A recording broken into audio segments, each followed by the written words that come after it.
Salut, salut, c'est Mr. Sid. J'espère que vous vous portez bien, que vous passez une bonne journée. J'aimerais parler aujourd'hui d'un sujet qui m'intéresse beaucoup, les stages. Les stages. Stages professionnels surtout, je précise. Pas les stages académiques, les stages professionnels. Alors, j'entends de plus en plus des jeunes, parfois dans des discussions avec des jeunes frères qui disent « je ne me vois pas faire un stage gratuit, c'est trop pénible, je préfère un stage payant, autant bosser dans une grande boîte, ainsi de suite ». Alors, je vais décortiquer un peu les sujets avec vous.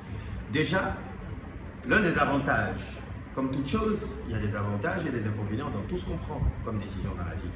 Travailler pour une très grosse boîte, ça a son avantage parce que ça vous booste pour la vie.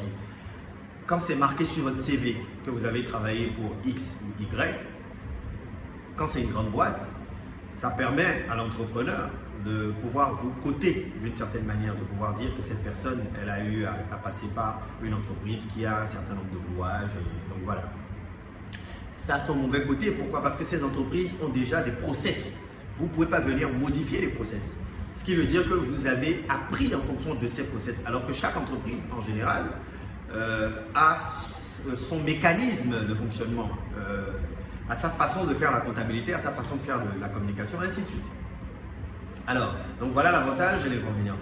C'est pareil de l'autre côté pour les PME, les petites entreprises, c'est qu'elles sont très limitées financièrement et aussi n'ont pas forcément beaucoup d'activités. Mais j'aimerais pas m'attarder là-dessus. Ce qui m'intéresse aujourd'hui, c'est le stage payant ou le stage gratuit. Alors, à fond, moi je suis team stage gratuit, je vous dirai pourquoi. Je reçois un jeune impétrant, un auditeur ou quelqu'un qui vient d'avoir son diplôme plus simplement et qui vient demander un stage. Il demande un stage professionnel chez moi. C'est moi qui vais lui enseigner le savoir. C'est moi qui vais parfaire ce qu'il a appris à l'école parce qu'à l'école on n'apprend pas tout. Donc je vais lui transmettre ce que moi j'ai appris de mes aînés et ce que j'ai appris de la vie d'entrepreneur, ce que j'ai appris sur mon parcours. Et je l'ai appris à la sueur de mon front. Je l'ai appris à coup de perte d'argent, parfois des millions. C'est des erreurs que j'ai eu à commettre et que je lui transmets pour qu'il ne puisse pas commettre les mêmes erreurs. Ça a un coût. Je ne vois pas pourquoi je devrais payer encore quelqu'un pour ça. Il y a un problème. Moi, ça me dérange. Alors, je suis d'accord sur le principe de payer peut-être un forfait pour pouvoir se déplacer. Et moi, je le fais. En général, je propose peut-être entre 30 et 50 000 francs CFA, d'accord, quand il s'agit du Bénin, en fonction des pays dans lesquels je reçois des stagiaires, puisque SID est présent au Bénin, au Togo et au Congo. Alors, je veux m'attarder sur le cas du Bénin, entre 30 et 50 000 un forfait. Mais encore une fois, je dis c'est facultatif, d'accord? Parce qu'en entretien, vous recevez de plus en plus des jeunes. Ils ont la licence, ils ont le master, et ils n'ont rien dans la tête, excusez-moi, ils n'ont rien dans la tête. Je pèse mes mots.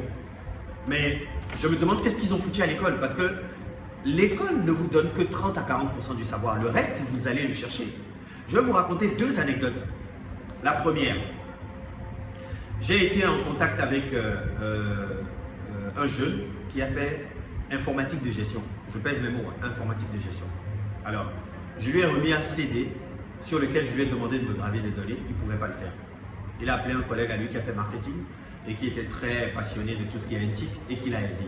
Et je lui ai demandé à la fin pourquoi est-ce qu'il n'a pas pu le faire. Sa seule excuse a été de me dire que dans leur université, dans la salle informatique, ils avaient à peine que 10 ordinateurs, donc ils faisaient plus de cours d'informatique en théorie. Oh, excuse-moi, ton école a des lacunes, tu vas chercher le reste dehors pour les combler. Tu fais informatique de gestion. Fais honneur au diplôme que tu obtiens. Renseigne-toi, va dans des cyber, essaye de regarder Internet, voir comment est-ce qu'on fait. C'est le minimum. Comment en informatique de gestion, tu ne peux pas savoir comment graver des données sur un CD? Il y a un problème. Qu'est-ce qui se passe avec cette jeunesse? Il y a un gros problème. Vous ne vous cultivez pas, vous ne vous documentez pas et vous voulez qu'on vous paye. On va vous payer quoi? Vous valez rien. Apprenez à vous documenter. C'est important, c'est primordial. Maintenant, je m'adresse aussi à ceux qui les reçoivent en stage. Je parle des directeurs de stage. Je parle des maîtres de stage. Quelle fierté vous avez à mettre votre nom sur un document ou bien qu'une personne, un auditeur ou bien un détenteur d'une licence puisse présenter son CV et dire « j'ai travaillé précédemment à X entreprise, à Y entreprise et que quand je le reçois, qu'il n'ait rien dans la tête, ça ne fait pas honneur à votre entreprise, ça ne fait pas honneur à votre département, à votre secteur d'activité. C'est grave. C'est votre nom, c'est avec votre nom qui se balade dans ce parchemin, ce CV qu'il brandit pour dire que j'ai fait 3 mois de stage professionnel, je parle professionnel, où j'ai travaillé pendant 6 mois en CDD dans une entreprise et j'ai rien appris. Je ne sais rien faire dans mon domaine. En fait, tout ce qu'il sait faire, c'est aller acheter à manger. Et ça, c'est la spécialité de certains maîtres de stage, il faut qu'on en parle. Ils vous envoient acheter des bouillies, ils vous envoient acheter à manger le matin ou bien le déjeuner à midi. Ils ne vous enseignent pas les vérités. Pourquoi? Parce qu'ils ne veulent pas que vous puissiez prendre leur place. C'est bête. Excusez-moi, c'est bête. Alors, eux tous, ils prétextent que s'ils savent faire ce que je sais faire, vu que je suis vieux, que je suis ancien, on va proposer aux plus jeunes peut-être 50 000 pendant que moi je suis en train de prendre 100 000 et il va prendre ma place. Mais aujourd'hui, le monde change. Le monde, il change. Aujourd'hui, ce qu'on recherche, c'est des gens qui se perfectionnent. En tant que chef d'entreprise, en tant qu'entrepreneur, ce que je cherche aujourd'hui, c'est ceux qui se perfectionnent, ceux qui s'améliorent, qui se remettent en cause, qui cherchent à acquérir de nouvelles compétences.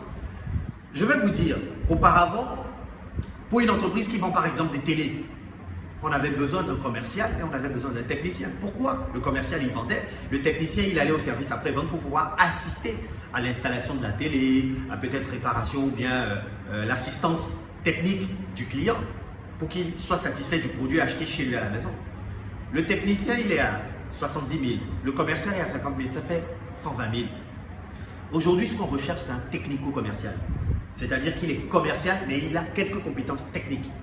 Donc, je préfère lui donner 90 000, 100 000 et je fais une économie de 20 000 au lieu de donner 120 000 à 2 personnes. Donc, en même temps qu'il est capable de vendre une télé Android, il est capable d'installer des applications, de faire une mise à jour, d'assister le client. C'est ce que je recherche en tant que chef d'entreprise. Documentez-vous, les gars. Documentez-vous, chers jeunes frères. Allez sur Internet. Internet, c'est pas que pour Facebook, TikTok, tout ce qui va avec, c'est bien. Mais il serait mieux de se documenter. Alors, moi, je continue de dire, vous n'avez rien dans la tête, vous ne valez pas un clou. Je ne vous paye pas. Vous pouvez avoir 10 masters. Si vous venez chez moi, vous reprendrez à zéro. Alors, chers recruteurs, chers employeurs, chers collègues entrepreneurs, dites-moi en commentaire ce que vous pensez de ça. Parce que moi, je continue de dire le stage professionnel, pour moi, il est gratuit. D'accord? Jusqu'à ce que la personne ait passé sa période de 3 mois d'essai et que je sois en mesure de l'embaucher ou que je sois en mesure de le libérer. Dites-moi ce que vous en pensez en commentaire. Like and share.